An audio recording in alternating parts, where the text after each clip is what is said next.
What's going on, everybody?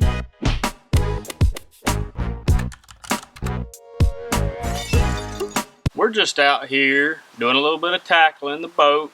We got a little bit of a break in between tournaments, so I've been trying to get some stuff straightened out, get it the way I really want it.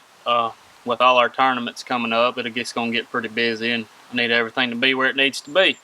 But I was out here doing a little bit of tackle, and I thought, I want to talk about this with people.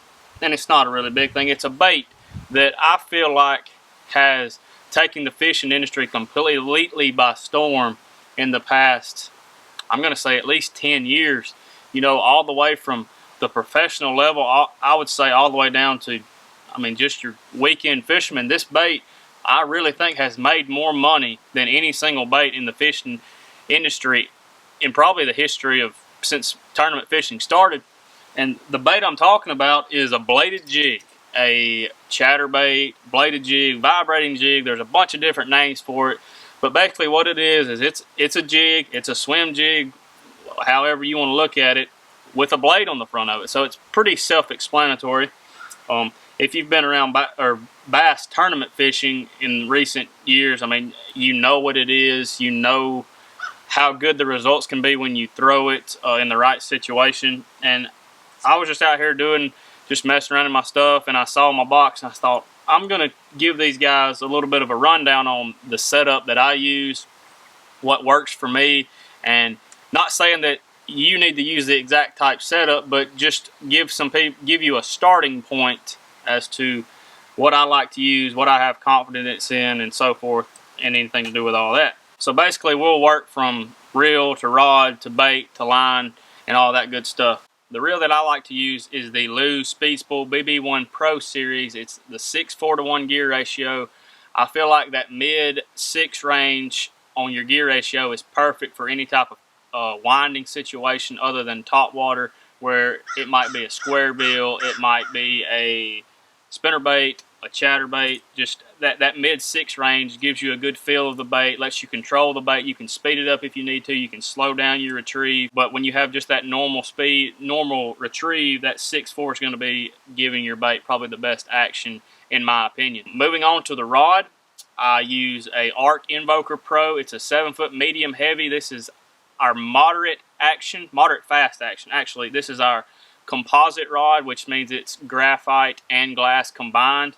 And the reason I use the composite rod is when you're throwing the chatterbait, you want to be able to, when that fish does bite it, you want to give him a second to be able to get the bait really good.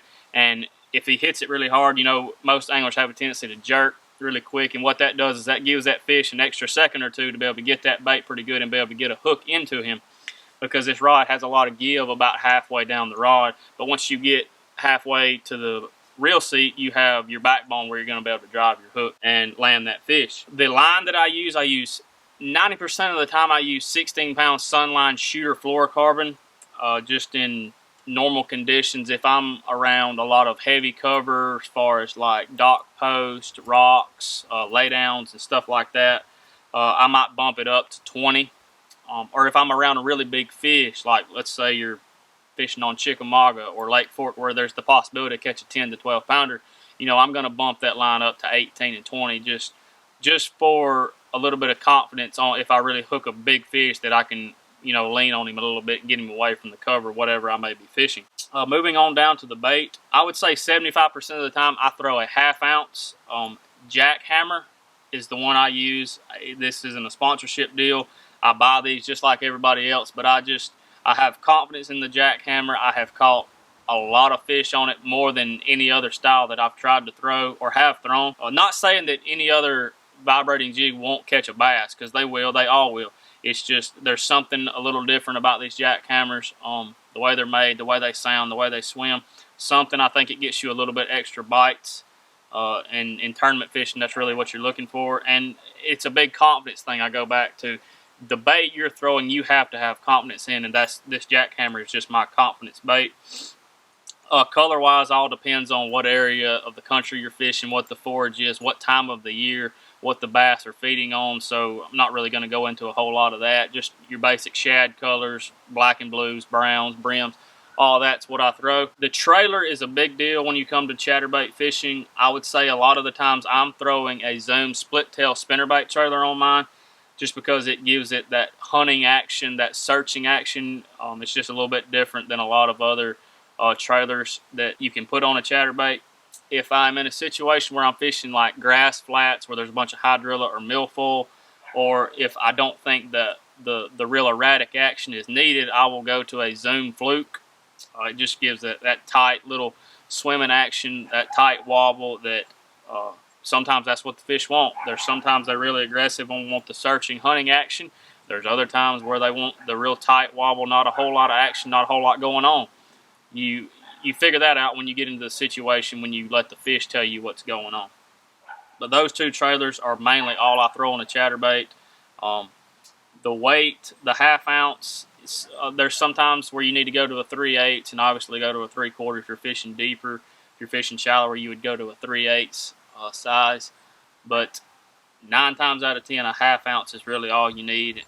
I mean, if you're fishing anywhere from 10 to 2 feet, like I said, you go up shallower, get the 3/8. You go out deeper, get the heavier one. This is the setup that I like to use while I'm fishing my chatterbait. I mean, all around the country, you really can't beat it.